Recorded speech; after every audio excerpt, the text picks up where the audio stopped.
தென்னாடுடைய சிவனே போற்றி, என் நாட்டவர்க்கும் இறைவா போற்றி. நம்ம அப்பன் ஈசன் இன்னைக்கு என்ன மெசேஜ் கொடுக்குறாரு அப்படின்றதுதான் இந்த மார்கழி சோமவார திங்களை நம்ம பார்க்க போறோம். ஸோ பொதுவா எல்லாருக்கும் இந்த வீடியோ பார்க்கக்கூடிய எல்லாருக்கும் சிவன் என்ன மெசேஜ் கொடுக்குறாரு அப்படின்றத பார்க்கலாம். நீங்க இந்த மெசேஜை பார்த்துட்டு நன்றி சொல்லும் விதமா ஓம் நம சிவாய அப்படின்னு டைப் பண்ணி உங்களோட வேண்டுதல்களை கமெண்ட் பண்ணுங்க. நம்ம சேனல்ல சப்ஸ்கிரைப் பண்ணி ஃபாலோ பண்ணிக்கோங்க இது மாதிரியான டெய்லி மெசேஜஸ் பார்க்கறதுக்கு.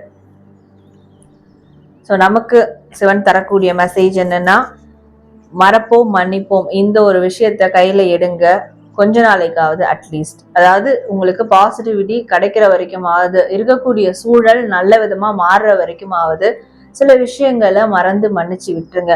அது உங்களுக்கு நல்லதா இருந்தா, நல்ல ரிசல்ட் கொடுத்தா அதை கடைசி வரைக்குமே நீங்க மேற்கொள்ளலாம். ஸோ எப்பவுமே மறப்போம் மன்னிப்போம், இதை மட்டும் மேற்கொண்டு வேற யாராவது அப்படியும் உங்களை கஷ்டப்படுத்துறாங்க அப்படின்னா நீங்க சிவபெருமான் கிட்ட அதை விட்டுருங்க, சரண்டர் பண்ணிடுங்க. யாரெல்லாம் உங்களை கஷ்டப்படுத்துறாங்களோ துன்பப்படுத்துறாங்களோ எல்லாத்தையும் சிவபெருமான்கிட்ட சரண்டர் பண்ணுங்க.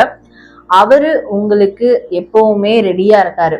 நீங்க எப்போ அவர்கிட்ட சரணடைகிறீங்க, உங்களுடைய கஷ்டத்தை சரண்டர் பண்றீங்க, உங்களை கட்டி தழுவுறதுக்கு அவரு ஒரு அப்பாவா தந்தையா ரெடியா இருக்காரு.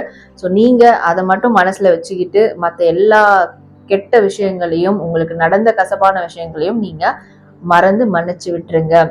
இந்த திருநாள்ல நீங்க இதை செய்யும் போது, சிவபெருமான் கிட்ட முழுமையா சரணாகதி அடையும் போது கண்டிப்பா உங்களுடைய வாழ்க்கை நிறைவானதா வெற்றிகரமானதா மாறும் அப்படின்றதுதான் சிவபெருமான் உங்களுக்கு தரக்கூடிய ஒரு மெசேஜா இருக்கு.